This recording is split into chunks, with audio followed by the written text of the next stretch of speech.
நாடு, சேர நாடு, பாண்டிய நாடு, இந்த 3 நாடும் ஒன்று சேர இடம்தான் தஞ்சாவூர். இந்த தஞ்சாவூர் ஆட்சி செய்தது முத்தரையர் நாடு. தஞ்சாவூர் ஆட்சி செய்ததுக்கு நம்மளுக்கு ஞாபகம் வருது ராஜராஜ சோழன் தான். ஆனால் ராஜராஜ சோழன் மட்டும் தஞ்சாவூர் ஆட்சி செய்யலை. தஞ்சாவூர் 5 பெரிய ராஜ்யங்கள் ஆட்சி பண்ணியிருக்காங்க.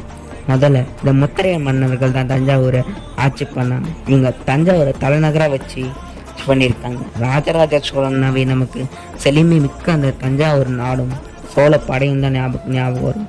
ஆனால் அதற்கு அடித்தளமே போட்டது இந்த முத்திரையர்கள் மன்னர் தான். சோழ தேசத்துக்கு தஞ்சாவூரின் பெயர் வச்சதும் இந்த மன்னருக்கான. இதற்கு மட்டும் இல்லாமல் போருக்கு போனாலே தோல்வியே கண்டிதார்கள் இந்த முத்திரையர் மன்னர்கள்.